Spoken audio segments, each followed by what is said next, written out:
अभी हम देखने वाले हैं भारत की जनगणना 2011। किस किस राज्य की जनसंख्या ज्यादा है, किसकी कम है, किसका साक्षरता ज्यादा कम है, ऐसे कुछ क्वेश्चन। तो फर्स्ट क्वेश्चन आपका बनता है कि भारत की जनसंख्या विश्व की जनसंख्या का कितना प्रतिशत है। तो आपको आंसर बताना है 17.5%। भारत की जनसंख्या कुल विश्व की जनसंख्या है उसका 17.5% है। अगर पूछा जाए कि इंडिया का जनसंख्या घनत्व कितना है तो 382 पुरुष प्रति वर्ग किलोमीटर होता है। तो देखिए सबसे ज्यादा जो घनत्व है वो है बिहार का और सबसे जो कम है वो है आपका अरुणाचल प्रदेश। बिहार के अंदर जनसंख्या घनत्व है 1106 वर्ग किलोमीटर है और अरुणाचल प्रदेश का सबसे कम 17 वर्ग किलोमीटर। अगर पूछा जाए जनसंख्या लिंगानुपात तो इंडिया का लिंगानुपात है 943। सबसे ज्यादा लिंगानुपात केरल का और सबसे कम लिंगानुपात है हरियाणा का। केरल के अंदर 1084 और हरियाणा के अंदर है 879। आपको हर राज्य का याद करना है कितना कितना लिंगानुपात है, जो ज्यादा और कम है उसमें, सभी का नहीं, जिसका ज्यादा है और जिसका कम है उन दो का। तो देखिए शिशु लिंगानुपात, अगर इंडिया का लिंगानुपात देखा जाए 943, लेकिन शिशु लिंगानुपात देखा जाए 918। सबसे ज्यादा शिशु लिंगानुपात अरुणाचल प्रदेश और सबसे कम है हरियाणा। इसका आपको हरियाणा और अरुणाचल का नहीं करना है क्योंकि इतना इंपॉर्टेंट नहीं होता, ओनली पूछा जाता है शिशु लिंगानुपात बताओ कितना है। अब देखते हैं इंडिया की साक्षरता। साक्षरता इंडिया की जो है वो 73% है।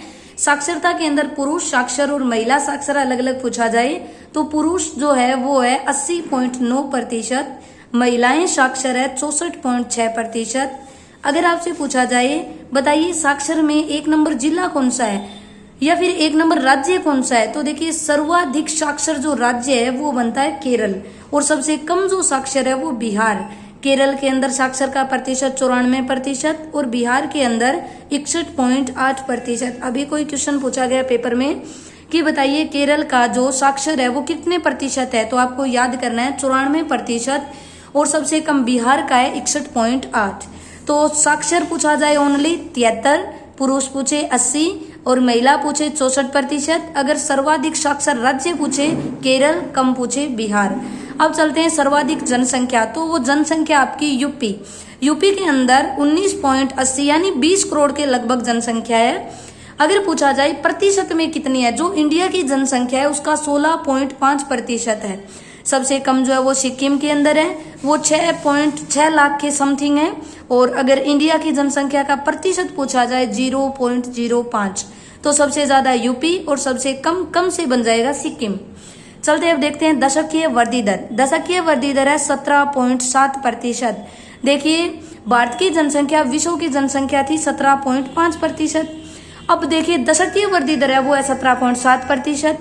अगर पूछा जाए जो दशकीय वृद्धि दर हर साल 10 साल के बाद जो जनसंख्या आती है गणना, उसमें हर साल दशकीय वृद्धि दर बढ़ती जाती है, लेकिन एक बार ऋणात्मक दर आ गई थी और वो ऋणात्मक दर थी वो राज्य नागालैंड की थी जो 0.6%। अगर प्रश्न पूछा जाए ऋणात्मक दर बताइए किस राज्य की बनी थी दशकीय, तो नागालैंड 0.6 माइनस में। सर्वाधिक जो दर है आपकी दशकीय वो मेघालय के अंदर है। मेघालय के अंदर सर्वाधिक दशकीय वृद्धि दर है और नागालैंड में सबसे कम ही थी।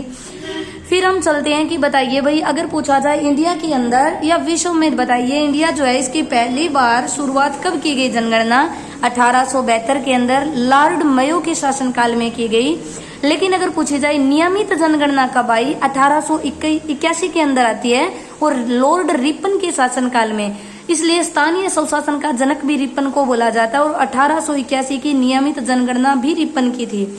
अब चलते हैं 1790 के अंदर दशकीय 10 साल से जो जनगणना की जा रही है ना वो 1790 से है और ये पहली बार दशकीय जनगणना हुई थी अमेरिका के अंदर। लेकिन पूछा जाए स्वतंत्र भारत की पहली जनगणना कब हुई, 1951 के अंदर होती है। इस समय जनगणना जो आयुक्त होता है वो है R.A. Gopalaswami. Very important question. स्वतंत्र भारत की पहली जनगणना जो 1951 के दौरान हुई थी उसका आयुक्त कौन था, वो R.A. गोपालास्वामी। चलिए अब देखते हैं 2011 की जनगणना के कुछ इफेक्ट कितने कौन कौन से हैं।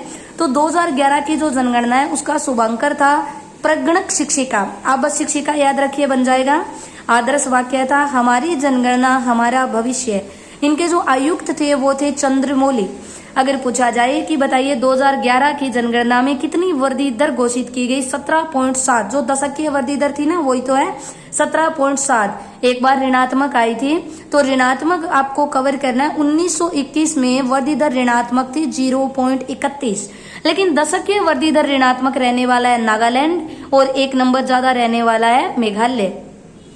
ऋणात्मक वर्ष पूछा जाए आपको तब आपको 1921 करना है। 1921 में पूरी जनगणना थी वो ऋणात्मक रही थी। फिर अगर पूछा जाए स्वतंत्र भारत की कितने नंबर की जनगणना है 2011 की, तो 7वें नंबर की जनगणना है। लेकिन कुल जनगणना में पूछा जाए जो 72 से स्टार्ट हुई थी उससे, तब आपकी 15वीं जनगणना है। चलिए केंद्र शासित प्रदेश में 2-3 इफेक्ट देख लेते हैं। केंद्र शासित प्रदेश में जनसंख्या सबसे ज्यादा दिल्ली के अंदर है और सबसे कम है लक्षद्वीप। देखिए जनसंख्या कम करने का लक्ष्य होना चाहिए, तो लक्षद्वीप में कम है। अच्छा, साक्षर का मतलब है पढ़ाई के अंदर, तो साक्षर में लक्ष्य ज्यादा होना चाहिए, तो लक्षद्वीप के अंदर साक्षर में 1 नंबर आता है केंद्र शासित प्रदेशों में, और सबसे कम है दादर नागर हवेली। अगर जनसंख्या घनत्व पूछा जाए, भीड़ पूछी जाए जनसंख्या में, तो दिल्ली आता है और कम आता है अंडमान निकोबार। ये थे केंद्र शासित प्रदेश। जनसंख्या दिल्ली में ज्यादा, कम लक्षद्वीप में। साक्षर लक्षद्वीप, कम दादर नागर हवेली। घनत्व दिल्ली और अरुणाचल प्रदेश। और अगर हमारे पूछा जाए कि जनसंख्या घनत्व आपके कहां पर सबसे ज्यादा है, तो हमारे बिहार के अंदर है और कम है अरुणाचल प्रदेश। तो ये थी आपकी 2011 की जनगणना। ये जनगणना हर 10 साल के बाद आती है, लेकिन अभी तक 11 के बाद जनगणना नहीं आई है। अभी तक लास्ट जनगणना 15वीं जनगणना है जो थी 2011 के अंदर। ये थे आपके मुख्य इंपोर्टेंट क्वेश्चन।